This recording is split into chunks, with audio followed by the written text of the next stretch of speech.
美国人发现了一个新情况：中国的无人驾驶航天飞机将神秘物体送入轨道，这个真的可以有。观众朋友，大家好，我是付天少。据美国防务新闻周刊网站报道，中国的可重复使用的无人驾驶航天飞机已经在轨道上运行了90天。根据美国太空部队的跟踪数据，中国的这款无人驾驶航天飞机2周前又将一个物体送入了轨道。美国太空部队第18太空防御中队跟踪了靠近中国航天飞机的物体，他们的跟踪显示，10月31日出现了一个新目标，但该物体的性质目前未知。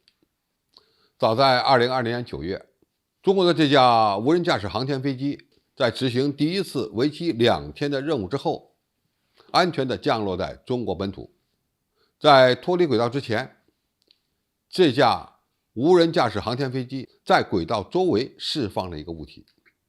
该物体在数周后又发射出了 S 波段的信号。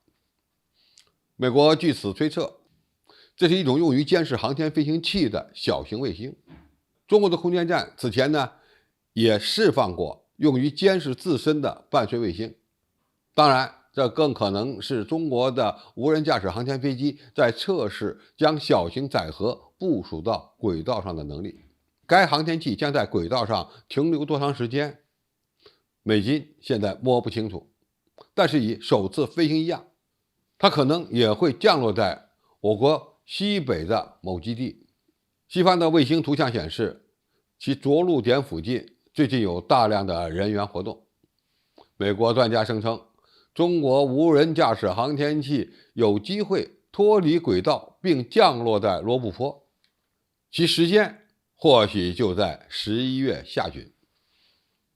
那么现在的问题是，中国的航天飞机将神秘物体送入轨道，它的战略价值何在？实际上，中国的这款无人驾驶航天飞机和美国的 X-37B 差不太多，它都能够携带有效载荷，长时间的在近地轨道上运动。当然，他们也可以执行将一些有效载荷送入近地轨道的任务。而美国人可能更关心的是，这些有效载荷是干什么用的？具备将神秘物体送入轨道的无人驾驶航天飞机，它们在军事领域又会有什么样的作用呢？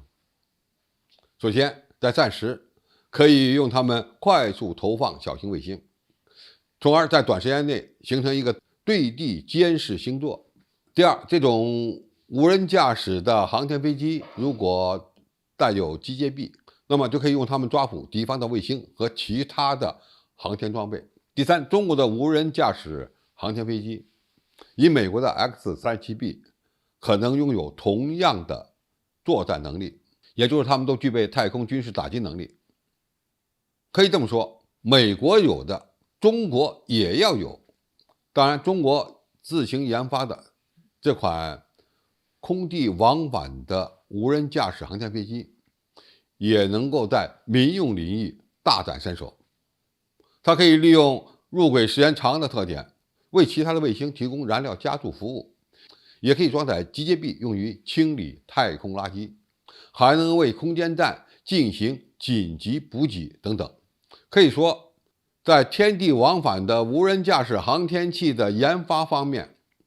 目前中国已经能够做到与美国比肩。好，今天的评述就到这里，谢谢大家收看，我们下期再见。